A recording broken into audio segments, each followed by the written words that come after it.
వాణిజ్యపరంగా మచ్చా టీని ఉత్పత్తి చేసిన మొట్టమొదటి భారతీయ రాష్ట్రం ఏది? అస్సాం. వాణిజ్యపరంగా మచ్చా టీని ఉత్పత్తి చేసిన తొలి భారత రాష్ట్రంగా అస్సాం నిలిచింది. తొలి విడతను జూలై 3, 2026న ఉత్పత్తి చేశారు. టిన్సుకియా జిల్లాలోని చోటా టింగ్రాయ్ టీ ఎస్టేట్లో ఉత్పత్తి జరిగింది. ఈ మచ్చా అనేది జపాన్లో పుట్టిన మెత్తగా పొడి చేసిన గ్రీన్ టీ.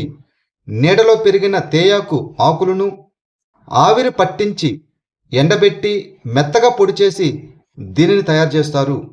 జపనీస్ టీ నిపుణులతో దాదాపు దశాబ్దం పాటు సాగిన సహకారం ఫలితంగా ఈ ప్రాజెక్టు రూపుదిద్దుకుంది.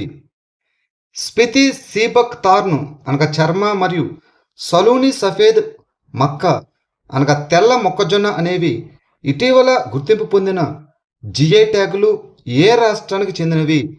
హిమాచల్ ప్రదేశ్.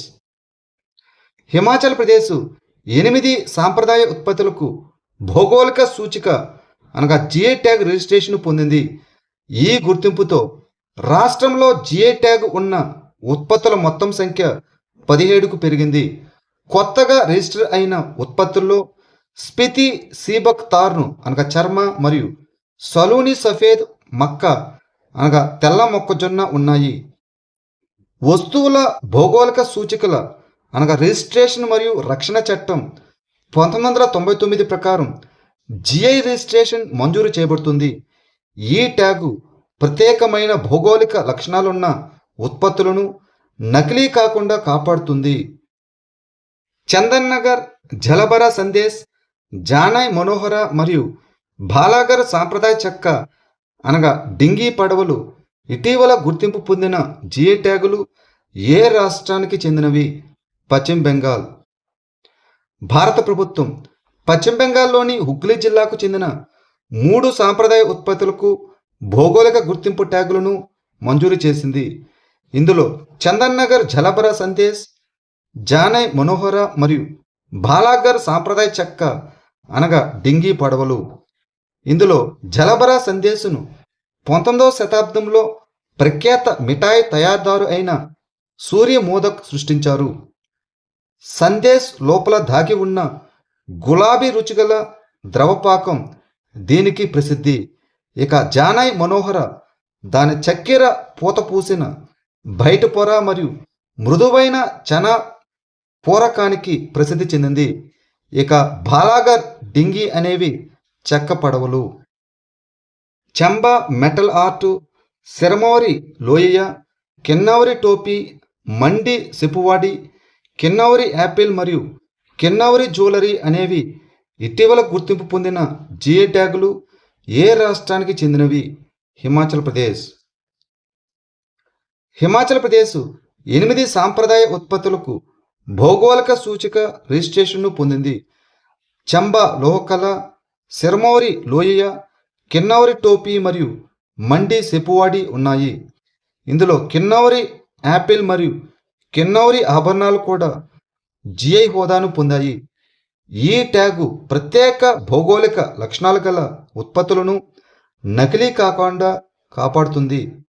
హిమాచల్ ప్రదేశ్ బోట్-జౌ, చంబాచుక్, ప్లెక్టాంథస్ తేనె మరియు సిరమౌరి అల్లం కోసం కూడా భౌగోళిక సూచిక నమోదును కోరుతున్నది.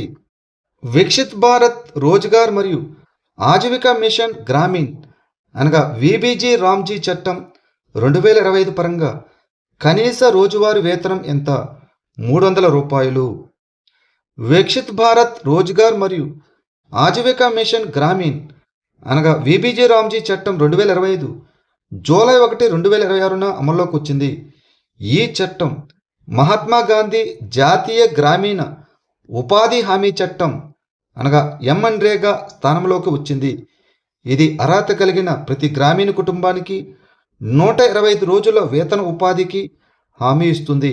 గతంలో ఎంఎన్రేగా 100 రోజుల ఉపాధికి హామీ ఇచ్చేది.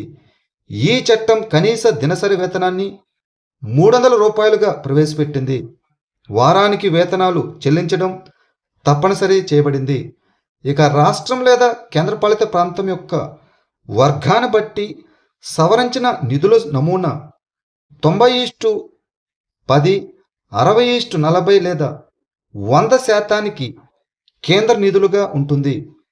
బండి బుగ్యో వైరస్ అనగా బీడీబీవీ కోసం మొదటి మాలిక్యులర్ డయాగ్నోస్టిక్ పరీక్షను తన అత్యవసర వినియోగ జాబితాలో ఏ సంస్థ చేర్చింది? ప్రపంచ ఆరోగ్య సంస్థ WHO.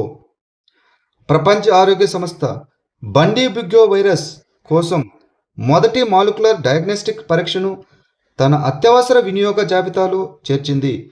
ఈ పరీక్ష రక్త నమూనాల్లో వైరస్ యొక్క జన్యు పదార్థాన్ని గుర్తించడం ద్వారా దానిని కనుగొంటుంది. తద్వారా వేగవంతమైన మరియు ఖచ్చితమైన రోగ నిర్ధారణకు వీలు కల్పిస్తుంది. డెమోక్రటిక్ రిపబ్లిక్ ఆఫ్ కాంగో మరియు ఉగాండాలో బండి బుగ్యో వైరస్ వల్ల సంభవించిన భారీ ఎబోలా వ్యాప్తి నేపథ్యంలో ఈ జాబితా వెలువడింది. సంతాల్ విప్లవకారులను గౌరవించడానికి ఏ రాష్ట్రం హుల్ దివస్ను పాటిస్తుంది? జార్ఖండ్. 1855లో బ్రిటిష్ వలస పాలనకు నిరంకుశ జమీందారులకు వ్యతిరేకంగా తిరుగుబాటు ప్రారంభించిన సంతాల్ విప్లవకారులను గౌరవించడానికి జార్ఖండ్ ప్రతి సంవత్సరం జూన్ 30న హుల్ దివస్ను పాటిస్తుంది. ఈ రోజు ప్రధానంగా చంద్, భైరవ్, ఫూలో మరియు జానాలతో పాటు సిదో మరియు కనుహో ముర్ము వంటి గిరిజన నాయకుల త్యాగాలను గౌరవిస్తుంది. రాష్ట్రంలో ఈ వేడుకలకు ప్రధాన కేంద్రం సాధారణంగా సాహిబ్ గంజ్ జిల్లాలోని బోగ్నా డిహ్ గ్రామం. ఇక్కడే ఈ తిరుగుబాటు మొదట ప్రారంభమైంది.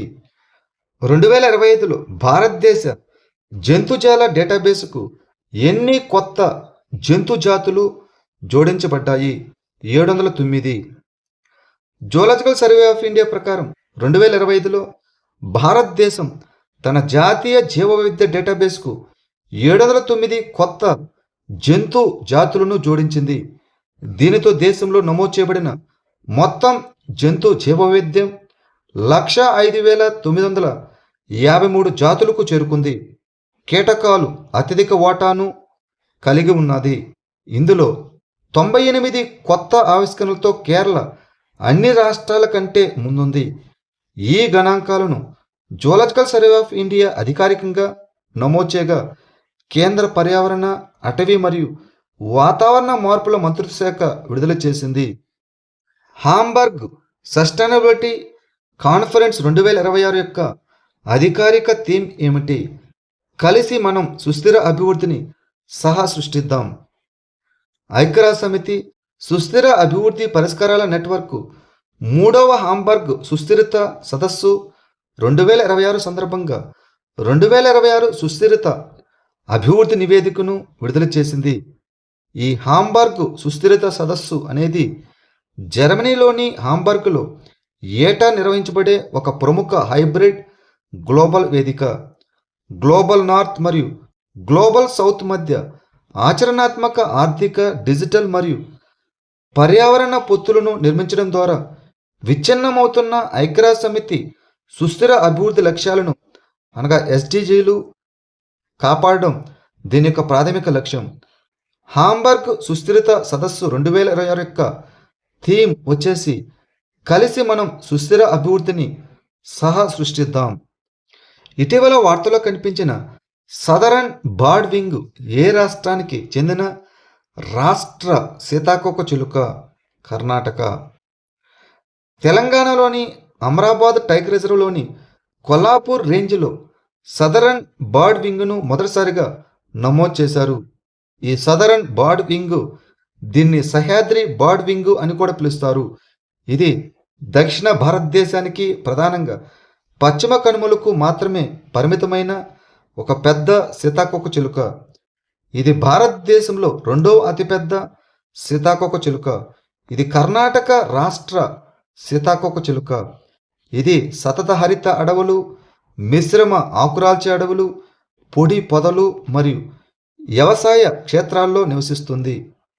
భారత ప్రభుత్వం ఇటీవల ప్రారంభించిన యూనిఫైడ్ హెల్త్ ఇంటర్ఫేస్ UHI ఏ లక్ష్యం కింద పనిచేస్తుంది? Ayushman Bharat digital machine ABDM. కేంద్ర ఆరోగ్య కుటుంబ సంక్షేమ మంత్రి ఇటీవల యూనిఫైడ్ హెల్త్ ఇంటర్ఫేస్ను ప్రారంభించారు. ఈ యూనిఫైడ్ హెల్త్ ఇంటర్ఫేస్ అనేది ఆయుష్మాన్ భారత్ డిజిటల్ మిషన్ కింద పనిచేసే ఒక ఇంటర్ ఆపరబుల్ డిజిటల్ నెట్వర్క్. అందుబాటును, పారదర్శకతను మరియు ధృవీకరించబడిన ఆరోగ్య సంరక్షణ ప్రదాతల విస్తృత ఎంపికను మెరుగుపరచడమే దీని యొక్క లక్ష్యం. Academic bank of credits ABC ఏ మంత్రిశాఖ యొక్క కార్యక్రమం? విద్యా మంత్రిశాఖ. అకాడమిక్ బ్యాంక్ ఆఫ్ క్రెడిట్స్ అనేది విద్యా మంత్రిశాఖచే ప్రారంభించిన ఒక డిజిటల్ వేదిక. ఇది యూనివర్సిటీ గ్రాంట్స్ కమిషన్చే నియంత్రించబడుతుంది. ఇది గుర్తింపు పొందిన విద్యా సంస్థల నుంచి విద్యార్థులు సంపాదించిన అకాడమిక్ క్రెడిట్లను నిల్వ చేసుకోవడానికి, నిర్వహించడానికి, బదిలీ చేయడానికి మరియు రీడీమ్ చేసుకోవడానికి వీలు కల్పిస్తుంది. అభ్యాసకుని జీవితాంతం అభ్యాసన విజయాలను గుర్తించి భద్రపరచడం ద్వారా ఇది ఒక సౌకర్యవంతమైన మరియు అభ్యాసకులకు అనుకూలమైన విద్యా వ్యవస్థను సృష్టించాలని లక్ష్యంగా పెట్టుకుంది. యాస్పైర్ పథకాన్ని ఏ మంత్రిశాఖ అమలు చేస్తుంది? సూక్ష్మ, చిన్న మరియు మధ్యతరహా పరిశ్రమల మంత్రిత్వ శాఖ. ఇటీవల శిక్షణ, ఇంక్యుబేషన్ మరియు వ్యాపార అభివృద్ధి సహాయం ద్వారా ఔత్సాహిక పారిశ్రామికవేత్తలకు మద్దతిస్తూ గ్రామీణ జీవనోపాధిని మార్చడానికి యాస్పైర్ పథకం ప్రాముఖ్యతను సంతరించుకుంది. యాస్పైర్ అనగా ఆవిష్కరణ, గ్రామీణ పరిశ్రమలు మరియు వ్యవస్థాపకతను ప్రోత్సహించే పథకం. దీనిని సూక్ష్మ, చిన్న మరియు మధ్యతరహా పరిశ్రమల మంత్రిత్వ శాఖ అమలు చేస్తుంది. ఇటీవల వార్తలో కనిపించిన త్రింబకేశ్వర ఆలయం ఏ రాష్ట్రంలో ఉంది? మహారాష్ట్ర.